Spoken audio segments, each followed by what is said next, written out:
Hello everyone, this is GLG and I'd like to welcome you to this brand new video. Today we're going to be talking about smartphones, specifically the new Redmi Note 15 Pro Plus. Well, as some of you may already know, Xiaomi and I have a very long love story, but above 600, 700 or even 800 euros, I'm just not willing to put that much into a Xiaomi or a Redmi. I prefer to turn to other brands. So when Xiaomi offers us its Redmi Note 15 with a whole new range of smartphones, especially starting with the base Redmi Note 15 4G version, 6 plus 128 to 203 euros, and we'll see there are cashback offers for this Redmi Note 15 Pro Plus 5G priced under 500 euros. I think we might have something here because seeing products in photos is good, but seeing them in video is better. So unleash yourselves and explore our entire high-tech to smartphone site.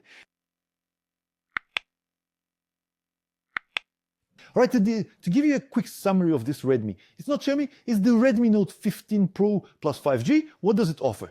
A Snapdragon 7S, 8 gigabytes plus 56 up to 12 plus 512, a massive battery of 6,500 mAh with a 10% silicon carbon content for enhanced battery life, a 100-watt HyperCharge on our Pro Plus version, IP68 certification, a brand new 200-megapixel fourth generation camera, plus an 8 million pixel wide-angle sensor, and most importantly, a 1.5K AMOLED display, 3200 by X, measuring 6.83 inches. the stereo one, a little 2-year warranty. That looks good.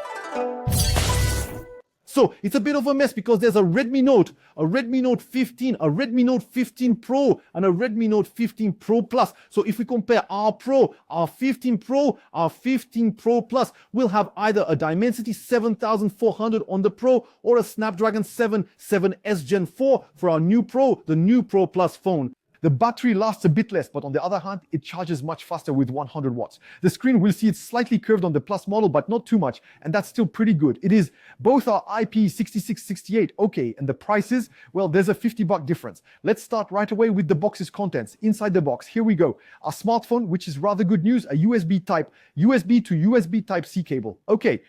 A SIM ejector, a protective case, which is always nice, a quick start guide, and a warranty card. It's worth noting that your global version won't include a charger. While global versions in Asia came with a 200-watt charger, it won't be available in France. Regarding size and weight, height is 163, width is 78, and thickness ranges between 8.19 and 8.47, depending on the color. The weight, it's around 207 to 208 grams. Again, depending on the colors, it's reasonable. And let's talk a bit about the screen. A magnificent AMOLED display of 6.83 inches, 1.5K, slightly curved, but truly, it's very subtle, just to avoid any harsh edges and all. So there you have it. It provides a more pleasant immersion, I think, compared to the Classic Pro. Well, it still goes all the way up to 3200x, and that's perfect for bright direct sunlight. We have a refresh rate of up to 120 Hz. It's also compatible with HDR10+ and Dolby Vision. Well, there you go. We'll say that makes quite a difference. Obviously, our screen offers protection like Gorilla Glass Victus 2. À savoir que l'empreinte digitale se trouve sous l'écran, encore une fois, tu pourras déverrouiller directement, ou alors tu pourras faire la reconnaissance faciale, mais là c'est de la caméra. Moi je préférerais vraiment mettre le doigt sur l'écran pour déverrouiller. At the front, there's a 32 megapixel selfie camera with a 13.6 sensor. Objective 4P. Wow, the photos are pretty good. Honestly, I really enjoyed it. I thought to myself, ooh, this really promises great things out to say. Also, the AMOLED screen is actually quite good, and you can shoot videos in 1080p from 30 to 60 FPS. Well, seriously, the more I test this phone out, the more I realize, honestly, we're truly reaching a level where full HD 1080p, 100 frames per second. For the front camera and all, the front camera isn't stabilized. You'll see the rear. But the quality is really good. You really have, I don't know if it'll look as good on this screen as on the phone screen. But honestly, for now, I'm almost convinced. It's important to note that on our phone, both at the top and bottom, we'll have speakers, meaning we'll have dual speakers for a true stereo experience. They're announcing a volume increase of over 400%, along with Dolby Atmos and high-res audio. That's pretty good. Oh, well, while I let you listen to the sound, you'll see it's not exceptional once again, but for a small phone like this, it's good. It's good.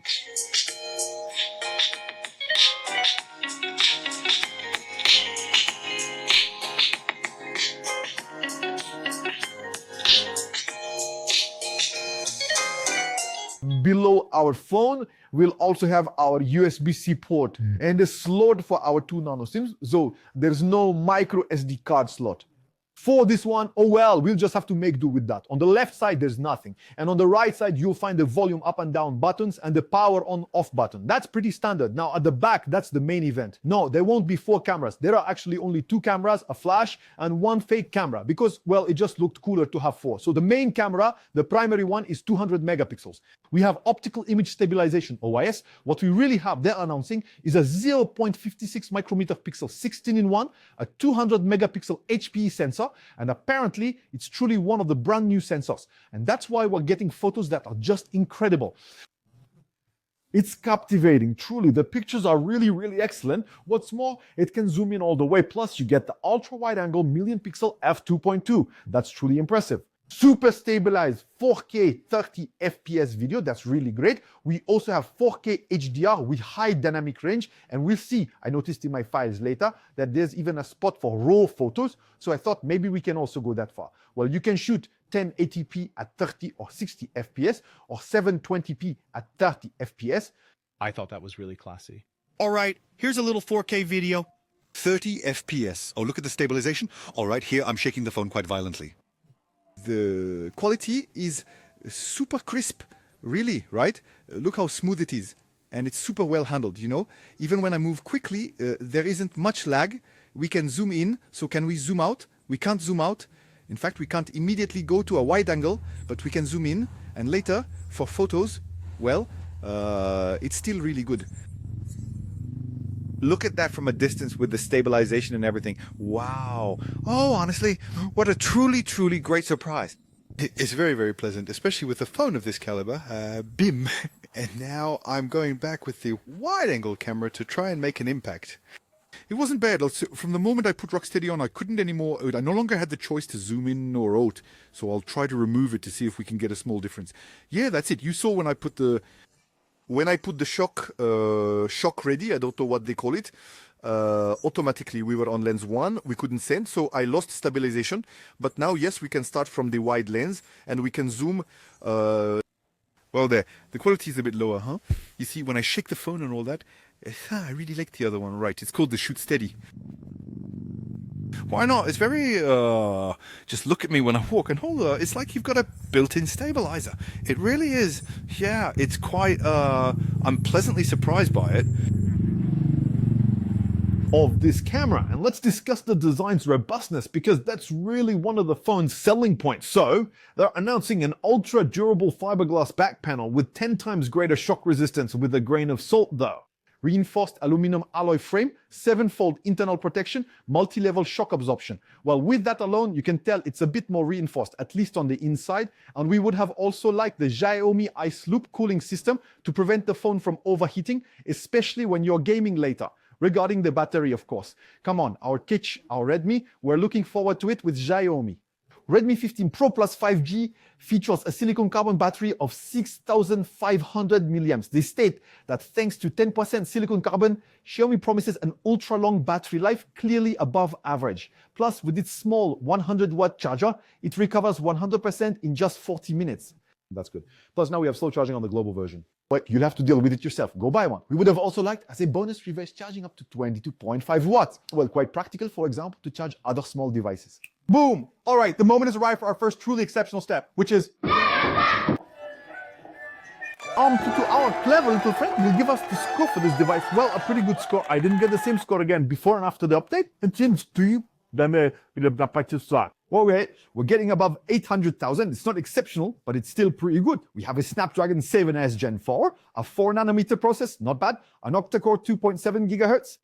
Well then, with the Ice Loop cooling system and all that, there you have it. We've got a phone that's quite speedy and powerful enough for your everyday use. As for the memory, of course, so they've announced that you can choose between 8 plus 56 or 12 plus 512. That would have been more or less our own version. So anyway, they're announcing the LPDDR4X along with UFS 2.2. Well, 12 plus 512, that's certainly a serious setup. You should know I'm giving you the score. And yes, when we check virtual memory, it's clear they're announcing we can add more virtual memory. I remember we're drawing from storage to boost the RAM, so it's virtual RAM. We can add up to 12 gigabytes of virtual RAM. So we'd have 12 physical plus 12 virtual. So 12 plus 12 does make 24, but not exactly. But anyway, it still makes a nice figure. Our phone is advertised as packed with Android AI systems, with Xiaomi HyperOS 3, 6 years of updates and incredible AI features. No, it just has Gemini, that's all. And everything that comes with Gemini. So naturally, Google Gemini, seek to search, AI writing, voice recognition, AI interpreter, AI search, dynamic wallpaper, and voice assistant. Well, there's not much else to say. It's mainly Gemini. Maybe there are special features for Xiaomi, but we'll stick with Gemini. In terms of things, of course, honestly, we're just playing too much Real Racing 3. Anyway, an AMOLED screen is instantly classy. An AMOLED screen, it just pops. The game is good, the sound is stereo on the sides and all. I'm on it right away. So I don't know if it's the phone, Xiaomi phones, or if it's just me. There, I found myself with a new burst of energy. I found, the game to be quite beautiful. So it's more than enough to play all of your little Play Store games, in terms of connectivity, of course.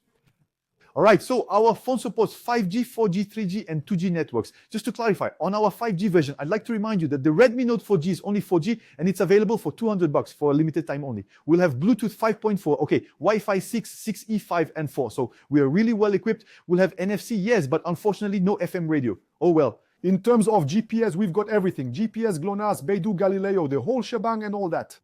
What's most interesting is that it's Wildvine L1 for watching Disney Channel in full HD, which seems quite important. Our phone is also water and dust proof, so they're playing a bit with words. Our Redmi Note 15 Pro Plus 5G is IP66 and IP68 certified. But be careful, they state it resists splashes, rain, and accidental immersion. Right, clearly no issues for daily use, but it's not meant to be a phone for swimming, filming, dolphins, or anything like that. If it falls in the water, you quickly retrieve it, it'll be fine. If it rains, splashes, all that, that'll be enough. But again, it's not made for swimming.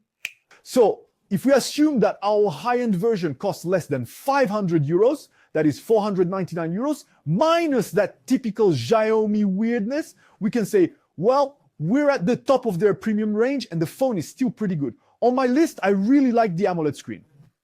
So it's only a 1.5K display, right? But then again, it's still just a phone and that's perfectly fine. So it's bright, you get good quality and the AMOLED really pops. Plus you have the always on display and a really impressive brightness of 3200 nits, which is quite good. The Snapdragon 7S Gen 4, it's not the absolute best of the best. So it's not the most expensive either, but it's more than enough. Again, it's a phone. Basically, it's for making calls. The versatile 200 megapixel sensor is incredibly well stabilized. Its stabilization is amazing. What's more, the new 4th generation sensor, which must be better than the old ones, plus the processor that manages it a bit, it's incredible. The 6500 milliampere battery with a small technology that's starting to appear more and more on phones for better charging and better battery life. It still charges at 100 watts, not bad for the charger. You'll have to manage in Europe, but here in Asia, we got the 100-watt charger. Right, the IP66, 68 certification, that can still be quite a nice little bonus, up to 24 gigabytes of RAM, although we've seen that wasn't exactly the case. But okay, the smooth HyperOS 3 is definitely present. They're announcing 6 full years of security updates, which means they won't be providing you with every single Android version, but there will be at least some essential security updates. Let's cut to the chase. It has NFC, new Bluetooth, new Wi-Fi, and all that. So for 480, no. 499 euros minus 50 euros, we'll discuss that later. Okay, for the downsides, I noted no charger in Europe. Yes, save the planet, but mostly save manufacturers' profits. Yes, if they remove everything, there you go. Okay, you get it. Plus, the problem is that a 100-watt charger will still cost you quite a bit. I know today, no FM radio, that's just to be a pain in the ass, you see. They put in UFS 2.2 storage, even though most of the new storage options are on UFS 3. Okay, not bad. The videos are only 4K 30 FPS. We would have preferred 4K 60, but if you want 60, you'll have to drop down to full HD. Well, it's just to be annoying. The wide angle, once again, which is decent, but it's still not as high performing as the 200 megapixels, which is really impressive. And for an IP certification, that's more like, for those little accidents of life that almost all phones face, but they're not actually waterproof. And this just lets them add another line to the spec sheet. And now I'm trying to recall the price. How much is it for the Redmi in the display case? Listen, you are not ready for this. So, good news. If we take the Redmi Note 15, once again, it's a 6 plus 128 model, and it's only 4G. Well, anyway, I went to France for Christmas. I was always on 4G. The 5G wasn't working very well. I was always on 4G with free, and YouTube and all that worked perfectly fine. So I'm thinking, there you have it, 203 euros. And you should know that out of those 203 euros, there's a 20 euro EDR. on Amazon, AliExpress, whatever, you send it to Chez RME, all that. So 203 minus 20, that makes 183 euros. Wow. So it's only 4G, and this is just the base model. But if we take our Redmi Note 15 Pro 5G, that one, we can get it for 419 euros. Once again, I'll let you check out the ODRs. There's a way to save a little more to get it, especially under 400 bucks. And if we take our Redmi Note 15 Pro Plus 5G, it costs 499 euros, so less than 500 bucks for the highest end version, 12 plus 512, and there's a 50 euro ODR, meaning, well, you have to pay 499 euros upfront. On Amazon or on AliExpress, I'll put the link in the description. Also, on the thumbnail, it clearly states there's an EDR afterwards. You have to send your proof of purchase, blah, blah, blah, to RMI, and that later, they're not in a hurry, they'll refund you 50 bucks. So, well, that makes 449 euros. And here it's great. So at 499 euros, I'm tempted to ask, why spend more? There you have it. It's the Xiaomi you'd want at the right price.